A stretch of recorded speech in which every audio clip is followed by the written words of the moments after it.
Hello and welcome to my most recent build, Guilder's Reach. Thank you for the 5k views I got on my last Reddit post for the last thing I made. It's a really awesome response, I really appreciate it.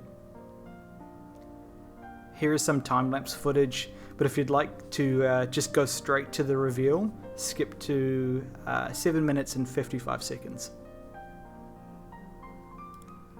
In this time-lapse footage, there's a few techniques that I like to use to kind of blend the environment together more naturally. One of the problems with Tailspire is it's based off a tile system.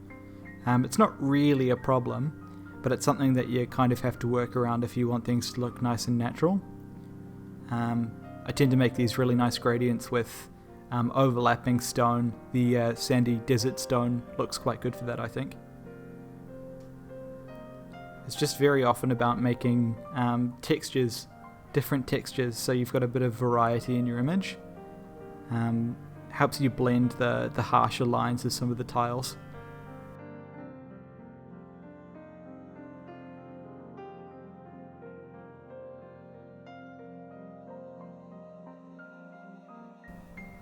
Another thing to break up the harshness of some like rocky edges and things is these water plants. They look really nice. Also combining these larger stones, these larger like cliff edges, they're really readily used, but they can look quite repeated and unnatural in too high a density. But with these like smaller, darker rocks, it tends to make the shape look a whole lot more natural. Also thinking about what plants grow where, like having the ferns on the beach, the water plants near the water, these little ferns where it kind of gets flat land just before the ocean, that sort of thing.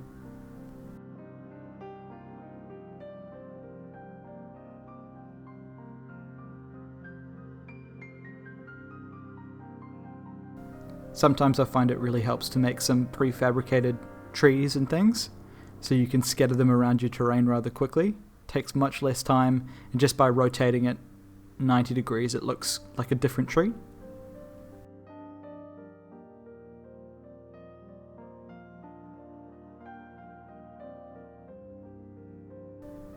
Also using ferns to make them look more settled into the environment, because ferns tend to cling to the bottom of trees. This is what I mean about building up texture, having a whole bunch of variety, because nature has a lot of variety, makes things much more appealing.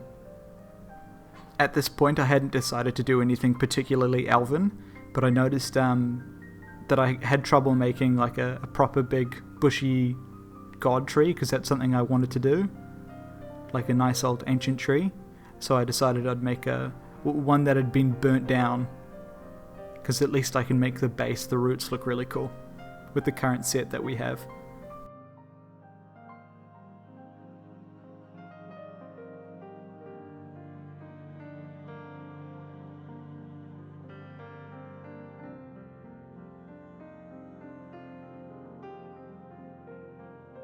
Just using greenery to integrate everything, so it all looks like it should be there, like it spent some time in its current state.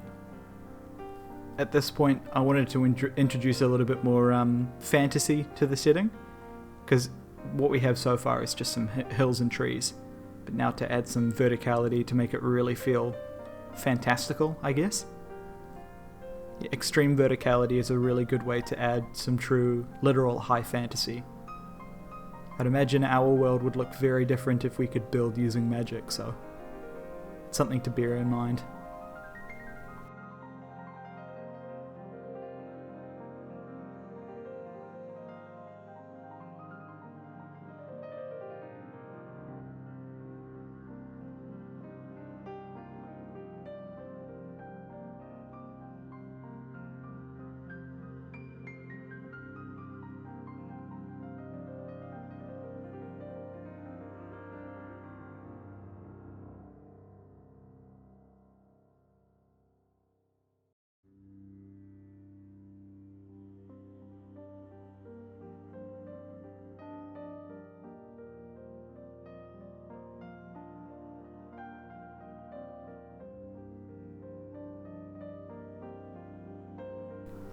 I wanted to do something like aqueducts for a really long time, and I figured out that I could use these curved roofs as archways, and it's kind of a motif that's continued throughout this whole build.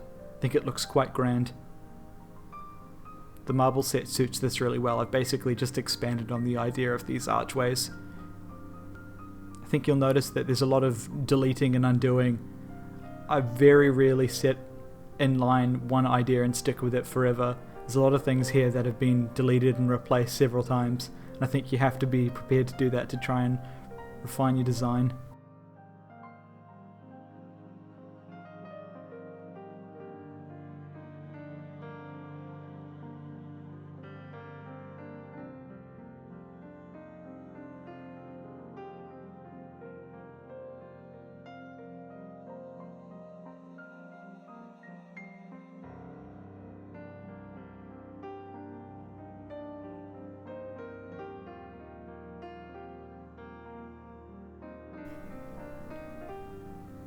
Now the copy and paste tool is your best friend when you want to do something mega sized. I would have such a hard time trying to build this whole thing again in reverse, but luckily it's mirrored on both axes, so it's easy enough just to rotate it.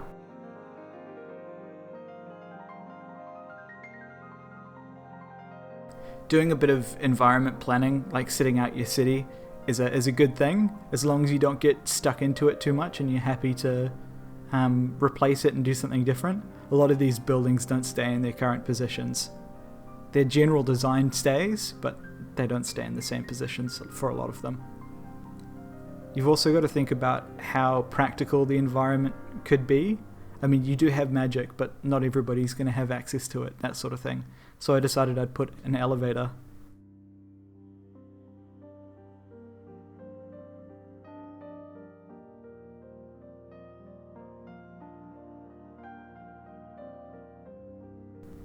Just continuing on with that archway theme, turning my fortification walls into these archways as well, I thought was a really successful design choice.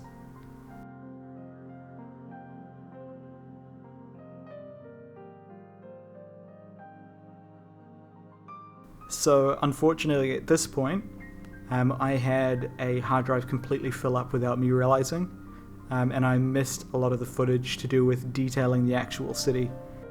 I'm going to take this opportunity to say thank you very much to my Patreons, Sammy and Legend. It's fantastic. I really appreciate it.